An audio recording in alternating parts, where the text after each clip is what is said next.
Alors, pour faire cette jolie cloison qui fait 20 mètres carrés, j'utilise que des produits de recyclage, de récupération.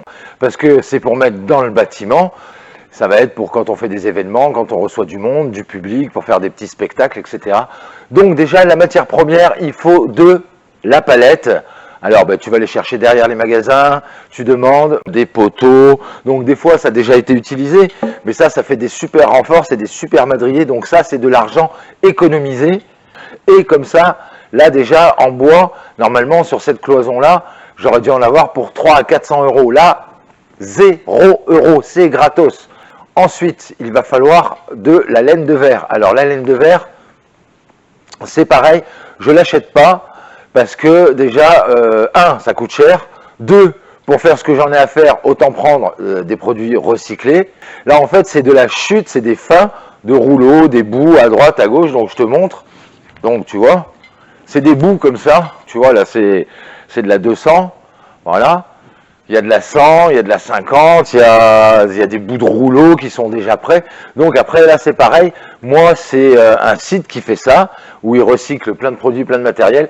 Et ils ont des poches entières, un peu comme celle-ci, tu vois, ils ont des poches entières. Et en fait, ils donnent ça pour faire une économie circulaire, finalement. Alors après, t'en fais ce que t'en veux. Alors ça, forcément, je vais pas isoler mes murs dans la maison, etc. Dans la maison, je vais utiliser de la bonne laine que j'aurais achetée moins cher sur des sites de vente de particulier à particulier, etc. Mais je vais quand même prendre de la meilleure qualité. Alors c'est pas que c'est de la mauvaise qualité, mais là c'est plein de petits bouts. Mais comme tu peux le voir dans les palettes, c'est plein de lattes de bois. Et donc c'est plus facile d'insérer des petites bandes, des petits bouts, plutôt que d'acheter des plaques et finalement faire la même chose ou des rouleaux et découper pour pouvoir insérer à l'intérieur de tes planches de bois. Donc là aussi c'est une belle économie.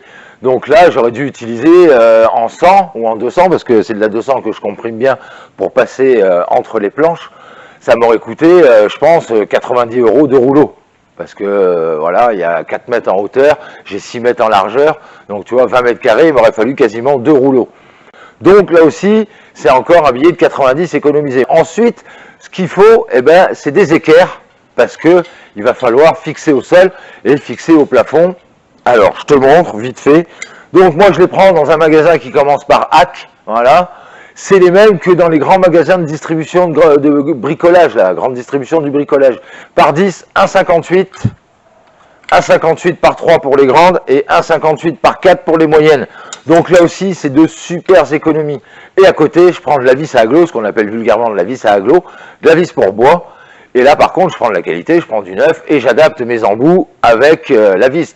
Allez, maintenant, je t'emmène directement sur le chantier et je te montre. Donc là, on a juste fait faire un demi-tour à la caméra.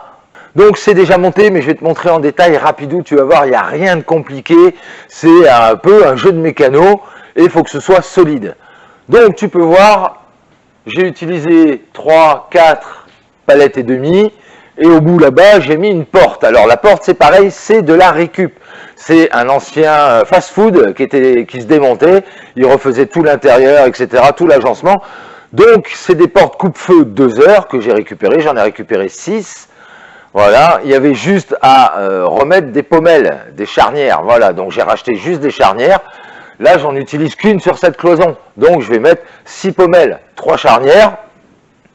Et ça fera la rue Michel. Alors je te montre l'angle, la jonction au départ, comment j'ai fait. Donc j'avais déjà ici, dans mon bâtiment, dans mon atelier, tu vois, on voit un peu tout mon bazar.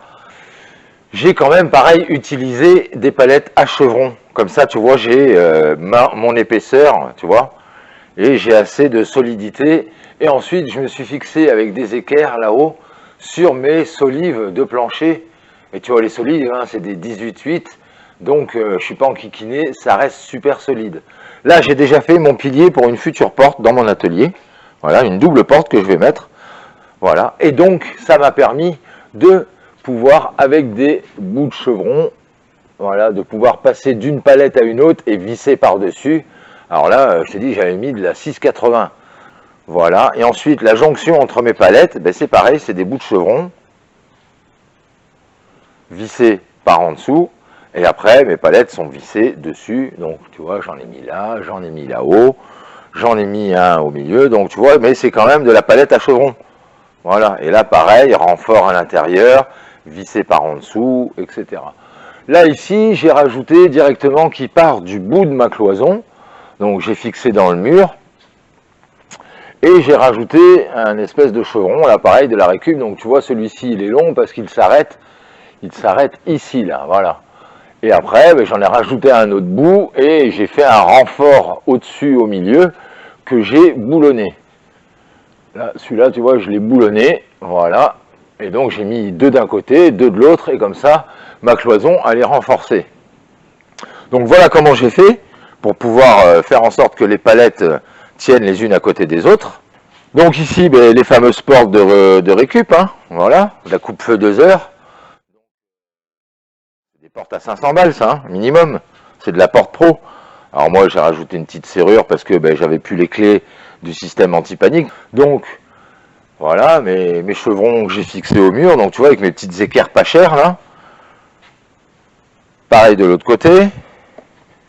Là, voilà, ici, mes petites équerres pas chères. J'ai posé mes petits renforts au-dessus de ma porte. J'ai même posé une petite cornière, là, comme ça permet d'empêcher que la porte, elle rentre à l'intérieur. Voilà, tu vois, comme ça, elle est bloquée. Ensuite, ici, j'ai continué à rajouter du chevron, jusqu'à ce que je puisse être à la même hauteur que toutes mes palettes de l'autre côté. Voilà, comme ça c'est sur le même plan. Comme ça après je vais pouvoir poser là, tu vois tous ces trucs là, c'est de la particule, là, de l'aggloméré. Tu sais, c'est les meubles pot de pu là, qui sont vendus une fortune dans les magasins d'ameublement là, qui finissent par Hutt, Hama, Kea et compagnie là. Tu sais les voleurs là. Voilà, c'est de la cacaille et ils te vendent ça une fortune. C'est eux qui se font du beurre sur ton dos. Et tes meubles, là, tu les montes une fois, deux fois, et après, la troisième fois, c'est pour les monter dans la benne. Voilà. Bref, et ces panneaux, là, ben, moi, ça va me servir à faire du camouflage ici devant, pour éviter qu'il y ait de la laine de verre qui tombe dans la pièce. Ça fera renfort de solidité, renfort d'isolation. Ensuite, en haut, eh ben, pour fixer ma cloison, avant de mettre ma laine de verre quand j'ai posé toutes mes palettes et tout, comme j'ai une ossature métallique sur ma toiture, puisque c'est un bâtiment, donc en fait, ben, j'ai soudé des équerres à chaque membrure là, tu vois. Hop, sur chaque membrure, j'ai posé des équerres. Et comme ça, après, j'ai fixé mon ossature bois sur mes équerres. Et puis ici, ben, la palette, elle est inclue dans celle qui est comme ça. Et puis sur le mur, le long ici, eh bien 3 équerres que j'ai vissées dans le mur et vissées dans mon ossature bois. Après, j'ai rempli de laine de verre. Hein, tu as vu de l'autre côté. Et puis, ben, j'ai désossé des palettes pour pouvoir faire des espèces de croisillons pour tenir ma laine de verre. Maintenant, ce que je t'ai pas dit aussi, c'est que le DTU t'impose, si tu veux faire une ossature bois pour poser ton placo, il faut que tes montants en bois fassent minimum 47 de profondeur et 45 de large. Voilà. Maintenant, on se retrouve de l'autre côté. C'est parti. Tchou. Bon, et puis ben, de ce côté-là, ça y est, hein, j'ai installé mon petit placo qui va bien. Voilà, j'ai fait mes petites bandes. Rien de bien compliqué, hein, faut juste monter en hauteur. Bon, il reste encore la transversale à faire là, ici. Voilà, mon dessus de port, tout. J'ai posé mon petit inter, là, tu vois. Tranquillou. Pour le tarif, donc je t'ai dit moins de 100 euros. Alors là, le contrat est rempli. Parce que déjà, si tu devais faire une cloison en armature traditionnelle métallique, il faut là faire une cloison de 70. Tu peux pas faire une cloison de 48, hein. Sur la hauteur et la longueur, ta cloison, à un moment donné, avec le poids du placo, elle va plier, tu vas la prendre sur la tronche. Il faut monter à 3,80, il te faut 2 bottes de montant, minimum. Une botte de montant en 2,50 m ou 3 mètres, en 70, c'est presque une cinquantaine d'euros. Voilà, donc déjà, t'en faut 2, on a dépassé le budget. Là, ici, donc, cloison bois, gratos, palette, laine de verre, gratos, placo. À 6,30 la plaque, j'en ai mis 7, tu vois. Ça fait 44 euros passé. Les équerres, j'en ai eu pour aller 12 balles, 3-4 paquets à 1,60 € le paquet. En plus, les grandes, les petites, les moyennes. Bon, allez, on va dire 15 balles.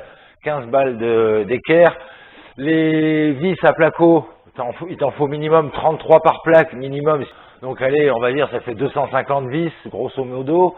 Donc, allez, on va dire 5 euros allez, 3 à 5 euros de vis à placo. Les chevilles à frapper, c'est pareil, on va dire 3 à 5 euros. Donc voilà, tu vois, allez, on arrondit 45 € de placo, 15 €, ça fait 50, 60, plus 10, ça fait 70 €. Voilà, cette vidéo est maintenant terminée. Merci de l'avoir suivie. N'hésite pas à aller voir d'autres vidéos où on monte des cloisons, où on continue à rénover ce bâtiment.